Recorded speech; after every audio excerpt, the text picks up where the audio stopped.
Yan, good afternoon po mga ka-viewers at welcome back ulit sa aking YouTube channel. So, yan, mayroon tayong buting-tingon ngayon mga ka-viewers. Yan, so ito po ay isang rechargeable na electric fan. Yan po. So, yung nakita nyo mga ka-viewers, yan, sa customer yan, convert sa akin na sa manual. Yan, dahil ang problema nito ay sunog yung kanyang pinaka-board. Sunog ang board nito, so kinonvert ko sa manual kahapon pa ito mga kabards, at ito ay bayad na, hindi pa lang kinuha ng may-ari. So ito ay hindi na siya rechargeable. Bali 220 na siya, direkta sa 220. Naka-direct na yun sa 220 at mayroon siyang plug mga ka-viewers. Yan. So tapos na yan at bayad na. So ito naman sa akin, naisipan ko na mayroon pala akong nabili sa magbubuti. Dati pa ito mga ka-viewers, matagal na to sa akin ito. Itong rechargeable pan na to. So nabili ko ng halagang 50 peso. Ayan ayan yung kanyang nilinisan ko na. Yan, nilinisan ko na lahat mga viewers, pati yung kanyang LEC. Yan So ang brand naman ito ay tama ba yung dyan? Litik ba yan? Litik. Yan, Litik yung kanyang brand. Litik. So maganda naman siya dahil yung gamit na power supply ay transformer pa. So matibay. Yan. So ito po yung aking ngayon i-convert sa manual. So yun naman sa customer, yan yung brand niya, Top Mama. Top Mama. Top Mama yung sa customer.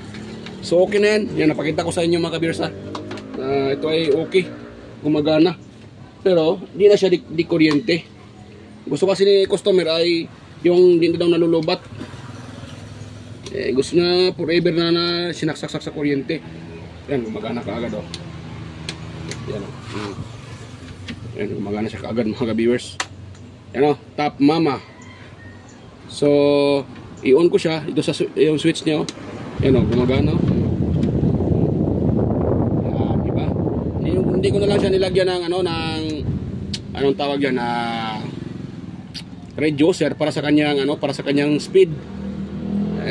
Dahil yung ikot naman ito ay hindi naman siya yung kalakasan, malakas naman siya, pero hindi katulad ng electric fan na yung malaki na 220 yung motor. Pero okay na siya din siya makabers, malakas na rin. So hindi ko na lang nilagyan ng switch, just yung controller, bali switch na lang, on off. Ito namang niya, ginamit ko pa rin yung, pinapailaw ko pa rin yan. So itong sa baba, di ba? Tapos pag in-off ko ito, mawawala na, mamamatay naman yun diba mga ka-viewers, ganun lang kasimple.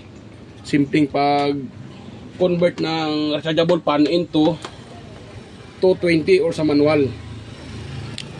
Yan, so ito yung ating i-convert ngayon. So ang kailangan nyo lang dito ay ito.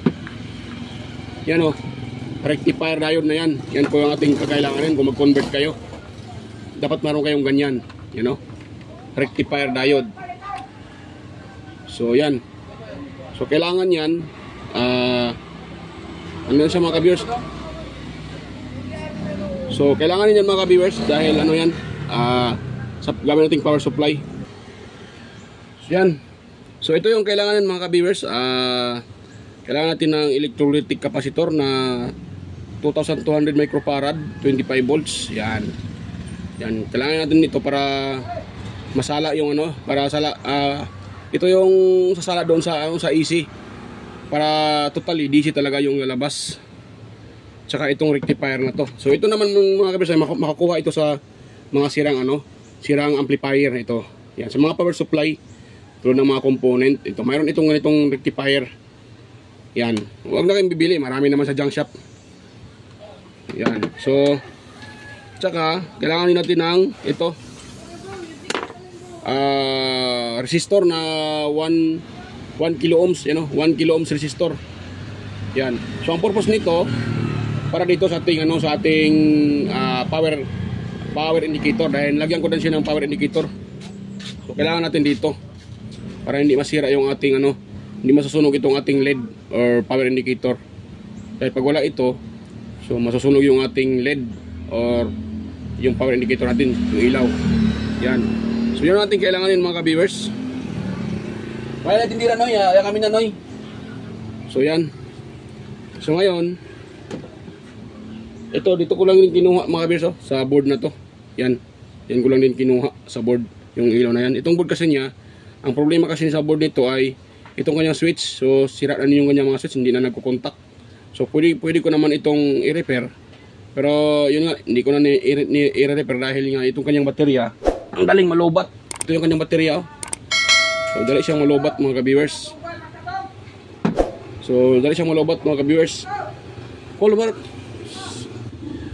So yun nga mga ka-viewers, hindi ko na lang to i-repair dahil yan o, so pag siya, mayroon siyang parang tumutunog sa ilalim. So tingin ko sira ng nito, ang plates ng baterya na to.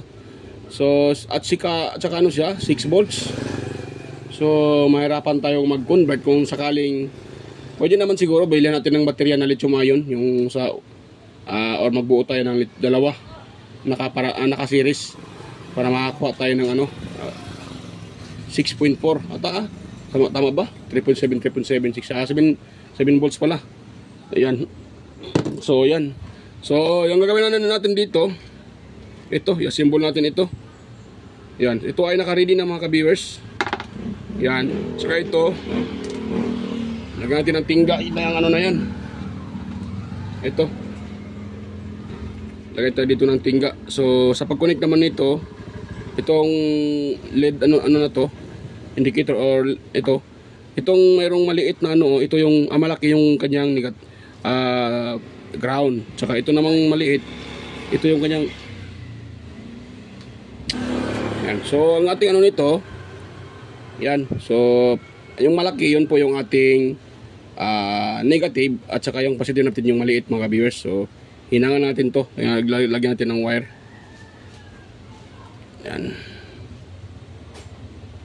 Yan. So ganitong pagko-convert mga ka-viewers or pag-DIY ay hindi masyado malaki yung gasto. Pwede naman kung gusto nyo gawin nyo pa rin rechargeable. Yun nga, kailangan yung bibili. Kailangan yung sana yun. Pagbuwang na. Nahulog pa ata Nabitawan ko. Nako po. Kailangan yung bumili ng lithium ion na battery at saka control board. Kailangan yung bumili yung para sa kanyang charging mga ka-viewers. Dahil kung wala, hindi naman pwede. Masisira yung baterya, ma-overcharge. So yun nga. Yan. Saka dito. Yan, meron na siya mga ka-viewers. So kukuha ako ng wire dito. Itong galing to sa electric pan. Ito kukuha ng wire para sa dito pang dagdag. Yan. Itong puti at saka puti yung itim at saka mga ka-viewers. Kunin natin. Red. Yan. Kunin lang natin. Kahit maiksi, ganyan lang kaiksi o pwede na. Dahil dito yan dito ko ilalagay yan mga ka-viewers. Yan. So pwede na, mahaba-haba naman siya.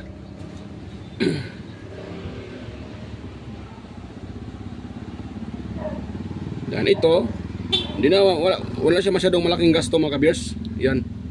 Ako nakita nyo, ito pala meron akong nilalagay dito na switch, switch yan mga ka-viewers. Yun lang po ang nabili ko dito na bago. Itong switch bago to Yan. Ayan dito ko nilagay. At bali, dahil apat na paa yan, dalawa lang yung gagamitin natin. Yung dalawa hindi na. Yan, ito sa kabila. Dito lang tayo kukuha ng isang linya mga ka-viewers para sa switch natin. Ayun. So yan yung ating gagawin dito. At ito yung ating kapasitor, dinugtungan ko na rin. Yan, dahil dito yan ilagay mga kapasitor. Yan, iano ko muna pala. Dugtong i-fix mo natin itong kapasitor mga ka-viewers. Dito sa gilid na to. Parang hindi kita. Yan. Parang kitang kita.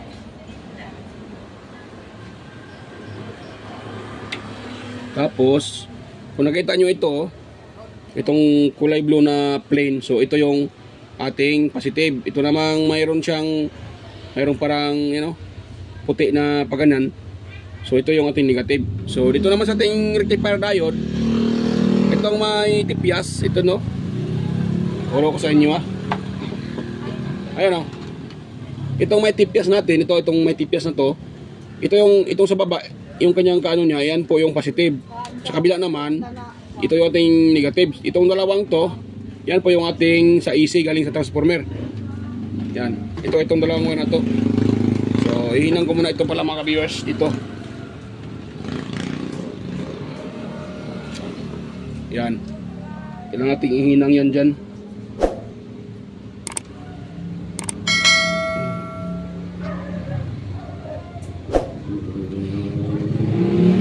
Yan.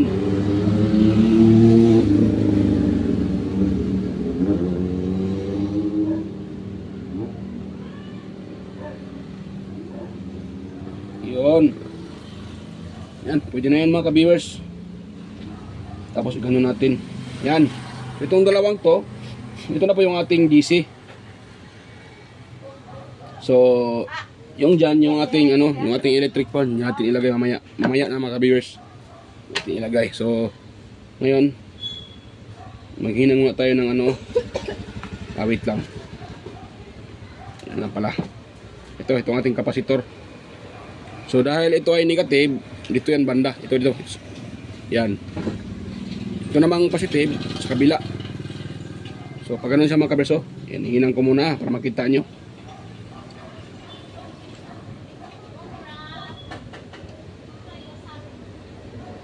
Yan, nako.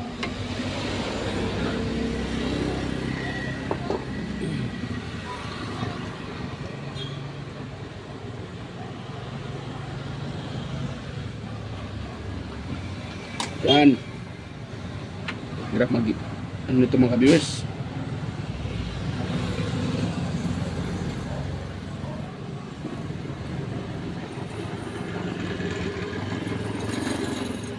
Meron na mga ka-viewers na pag-convert na yung ginagawa sa iba na i-bypass nila yung sa AC-DC, yung sa AC at saka sa DC.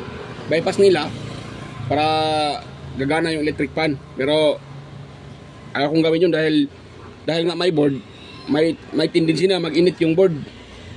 So masasira kaagad mga ka-viewers. Dahil meron siyang board mag-init yung board. Hindi katulad dito, transformer lang at saka itong malaking mga pyesa. So hindi siya basta-basta mag-init. At ginagawa ko rin, nilagan ko ng itong heatsink na to. Nakukuha ko rin din yan sa mga sirang amplified speaker. Yung mga sa mga audio section, saan nakalagay yung audio IC. Yan dyan dinidikit Yan.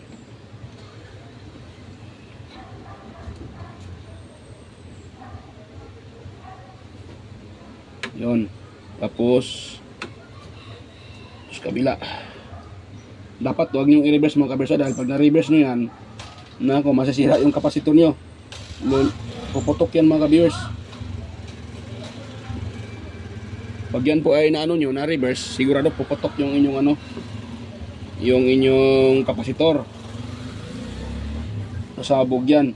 Kaya huwag nyo dapat tama yung pagkalagay nyo mga ka-viewers. Hindi siya pag nagkamali kayo dyan sa paglagay, puputok yan. Yan. Ganyan siya. So ito namang ginamit ko na magnetic wire na makapal.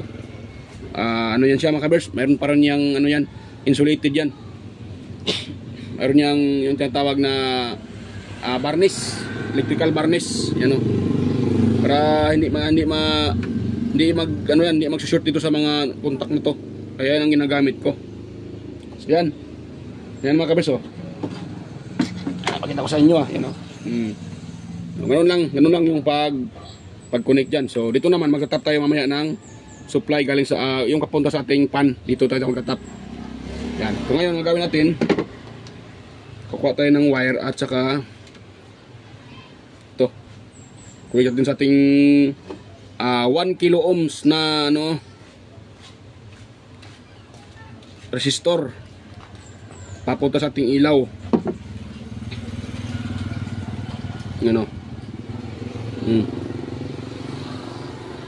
So yun ang ating positive, oh. Yung maliit na yan. So dahil tayo magtatap ng resistor. Itong maliit na itong resistor na 1 kilo ohm. Ito 1 kilo ohm to mga ka-viewers. At ano lang din to, nabunot ko na lang din sa sa mga board na sira na. Yan, lahat tong ginagamit ko na pisa ay ang mga bunot lang din sa board. Dahil gagamitin ko lang din naman, pero matibay pa to mga ka-viewers. Lalo na to, yung dati pa tong mga mga sinaunang modelo ng ganitong resistor. Yan. Na pa ako, nalito pa ako. Mali yung pagkasabi. Pag kung ayong didikit to wala kasi tayong flux. So lagyan ko muna mga kabers ng yan.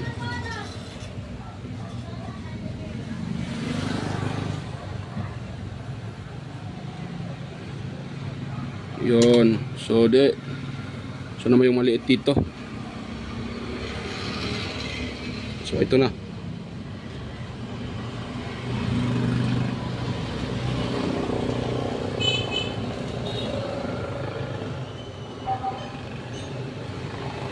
Yan.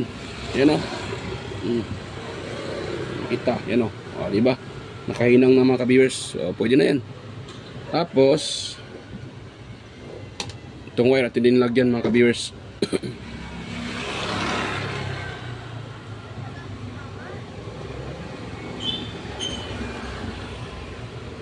Yan.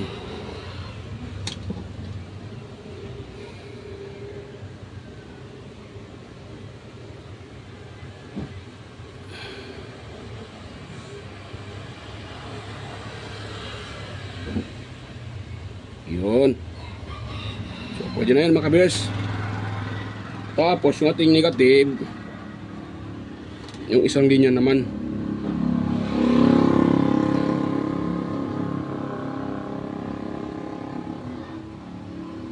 Yan. Isang linya mga ka-viewers.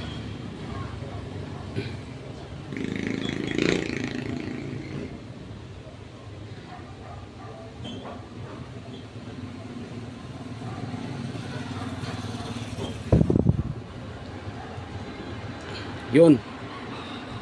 Tanggal. Pagbuwang na. Naatak ko pa siya. Malambot pa. Inatak ko na. Ayan, natanggal.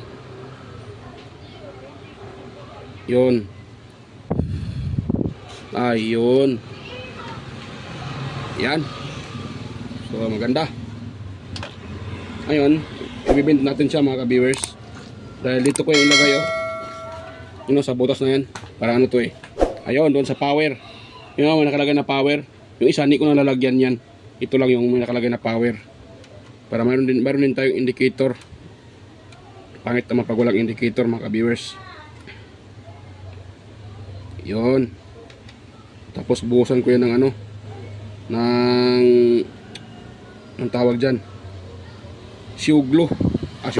Glue stick pala, glue stick. So yan. At itatap ko lang dyan mga ka-viewers. So yan mga ka-viewers, ay ako na po. So nahinang ko na po yung nahinang ko na yung ating indicator light. Yan, nahinang na siya sa taka. Kung nakita nyo, ito ko nilagay sa may positive. Yung positive, yung may yan yung saan yung paa ng ating resistor. Yan, nakakunik yun dyan sa positive. At saka yung isang paa dito din nakakunik sa negative. So ganoon lang mga ka-viewers. So ngayon, ang gagawin naman natin ngayon ay magkukunik tayo ng connection galing sa para sa ating motor pala. Ito.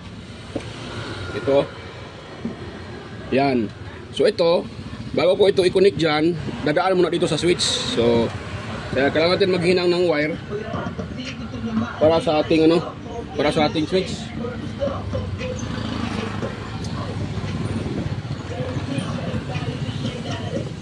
Yan.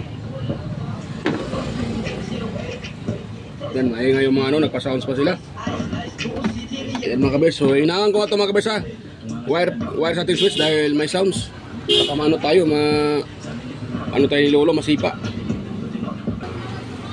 So yan mga ka-viewers, nahinang ko na po at yun na, nabuo ko na din yung buong sirkito.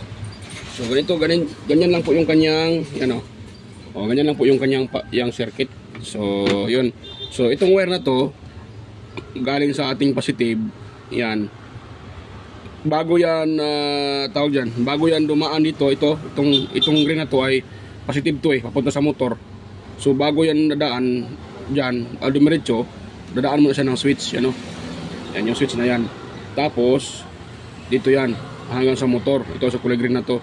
Yung ground niya dito din nakakonek sa sa ground natin, sa may rectifier. Yan, palakihan ko para makita nyo. Yan. Yan. So yun yan siya. Yung ating ground negative, tapos yung positive dito nakakonek yung sa switch natin. Yan.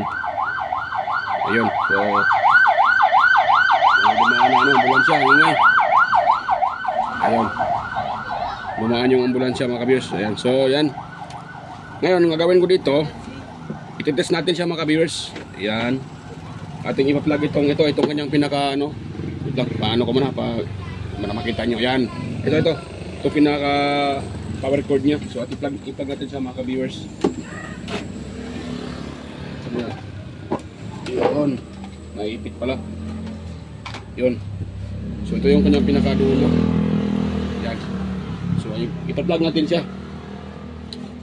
Tignan natin kung yun, umilaw na. Yan kumana na-open yung switch. Yun. Yan So pakita ko sa likuran na. Ayun yung indicator light na red power. Yan. So ganun lang. So ngayon kukunan natin siya ng voltahe mga ka-viewers. Dito sa kanyang transformer kung ilan yung nilalabas nito. Yun, kuha tayo ng tester. Ito yung tester mga ka-viewers. So iyon ko lang siya, yung backlight para makita. Yun. Ayan, lagyan natin dyan yung tester ko. Tapos hindi pala kita, kagwang na. Yun. Yan, so dito tayo sa pinakaano niya. Kunin natin yung madali kasing mag-off to aking tester Dali siya mag-off mga ka-viewers. Yan, yung isa naka-charge nalobat yung isa kong tester, yung malaki. So kaya ito yung ginagamit ko. Ito kasi ay minsan ko lang ginagamit dahil nga dali niyang mag-off. Dali mag-off yung kanyang backlight, yung kanyang ilaw pag pinanood. Yun na lang. Huwag nyo natin i-on yung niya. So dito tayo. Dapat pa nakasit tayo sa easy pala, easy. Mali yung ko. Dito tayo. Ayun easy. Easy. So dapat naka-easy tayo mga ka-viewers at atin ititest yan. Yan lang. Yan, tingnan nyo kung ilan yung maririnig natin dito sa transformer. Ito galing dito. Transformer na to. Transformer to maliit. Papunta dito. Itong dalawang linya na to. Saka ito. Yun 8.7. So 8 volts siya mga ka-viewers. 8 volts. Dahil mayroon na yung pala. So 8 volts yung nilalabas niya. Ngayon naabot na ng mga 10. Dahil mayroon, paglabas dito sa diode, yung sa ECDC, mali yung ating tester. So sorry mga ka-viewers. Yan. Ayun. Nakasit pa tayo sa EC. Kaya wala tayong nare-reading. Dito tayo. Yun. Sa kanyang 10 volts, 10.3. 10.3. Yan. 10 volts siya mga ka-viewers. So okay yan. Dahil nakakuha tayo ng 10 volts. Ayun lang kasi. Sagarat ang volume rin. Sagarat ang volume. Sagarat? Sagarat lang ha. Can pick up the bus, can release. El? Pick up the sweater bus. Tan? Can release them. Nakita nyo, sinibit ng function ng sinibit ng kailanway. Pero tanhina lang. Wait lang mga kabers i-off ko muna mga kabers dahil may dumating na customer. So wait lang. Ayan, pinapost ko muna mga kabers dahil may customer na dumating. At nagdala ng amplifier. Yan, napakita ko sa inyo. Yan may dala siyang amplifier. Yan. So mamaya ko na yan i-repair or bukas. O kung busy ako baka yung kasama ko na lang ang mag-ano yan. So ayan. dito tayo sa ating topic sa pag-convert nito. So, ayan. So, nakita nyo naman, 8 volts yung nilalabas ng ating ating primary papunta dito. Ay, hindi pala kita. Ayan. So, 8 volts yung nilalabas ng ating primary papunta dito. So, ayan. Tingnan natin yung output ng ating dito. Yun nga. Ay, tapos na pala kanina. 10 volts pala. Pakita ko sa inyo. Yun, o, 10 volts. So, yan. Yan yung buo ang pag-convert mga ka-bears. Yan. So, pag mayroon kayong ganito, yan, madali lang naman yan i-convert mga ka-bears. Ang kailangan nyo lang yung mga pyesa para hindi kayo bibili nung kayo pupunta sa shop.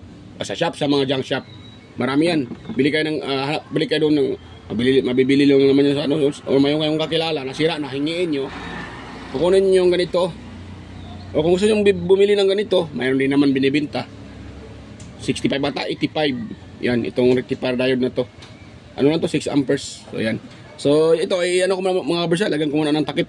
Pakita ko na sa inyo pag ito natapos nang nalagyan ng takip. So, yan mga kabers, post ko muna sandali. So, yan. Tapos ko nang ma-assemble, pati yung kanyang cover mga kabers. So, nakita nyo. So, ganyan po yung kanyang forma. So, itong kanyang ilaw, ay hindi ko na pinapailaw dahil hindi ko naman kailangan to dahil nga nakadirekta siya sa 220. Pwera lang kung rechargeable, so kailangan ito. Pero hindi naman siya rechargeable, so hindi ko na ni-repair. Hindi ko na ginamit.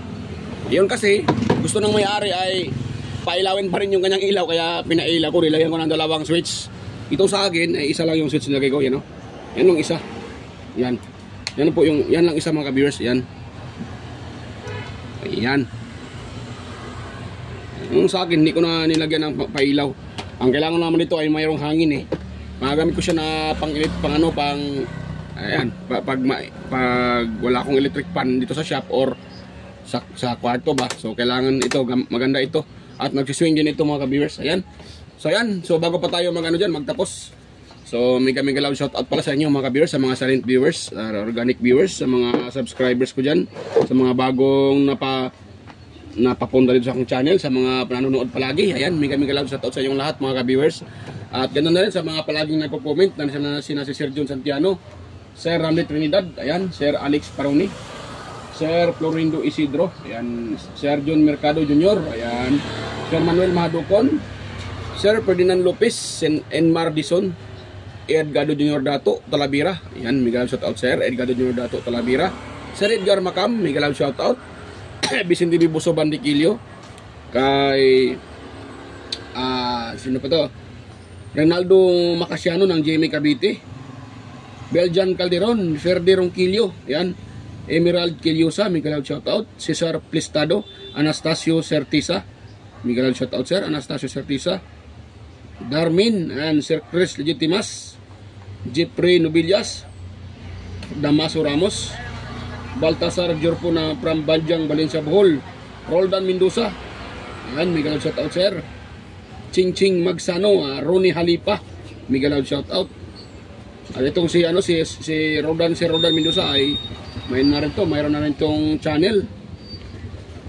Yan.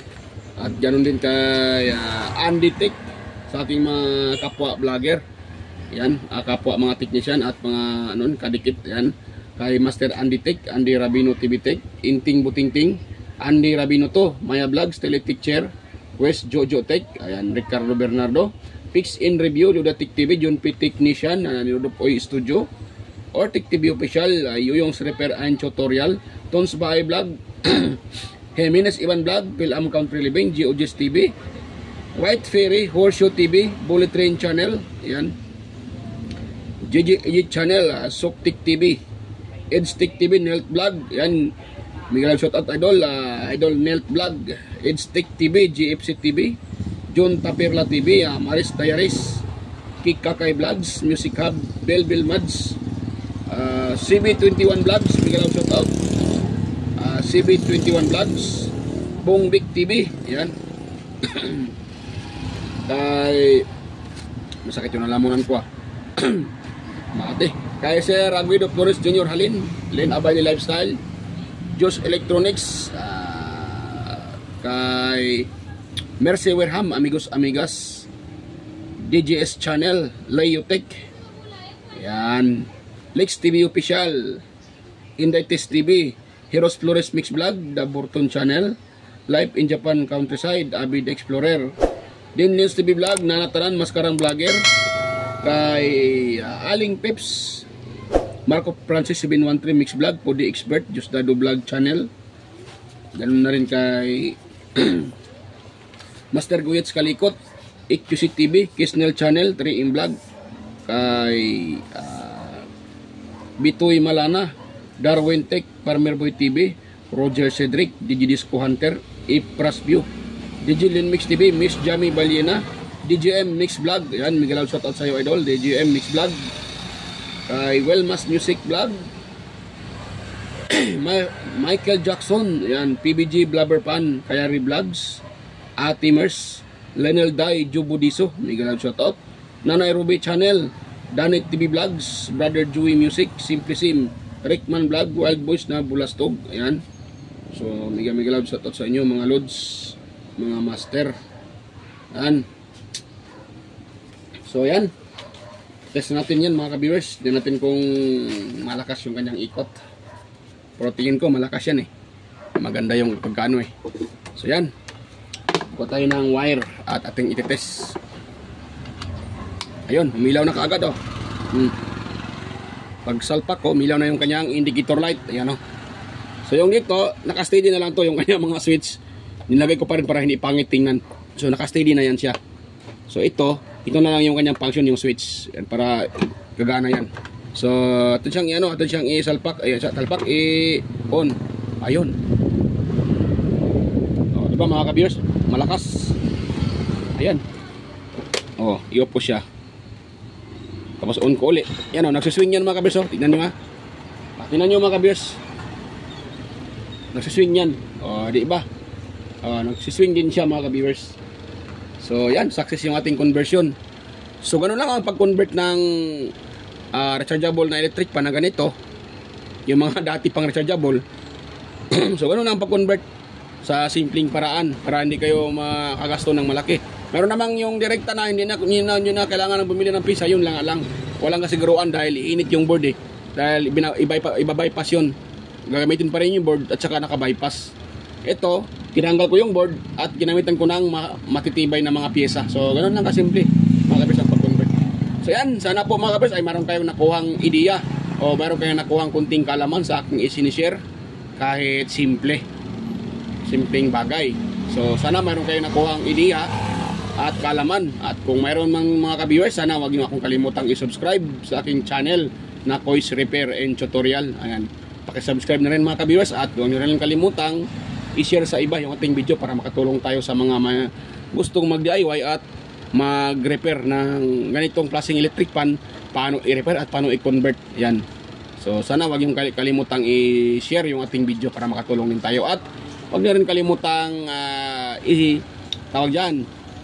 i-like yung ating video kung inyo nagustuhan. So yan mga kabers, hanggang dito lang po yung ating video. To God be the glory. At yan po, kita-kita tayo ulit sa aking next na mga upload. So yan, bye bye mga ka-viewers.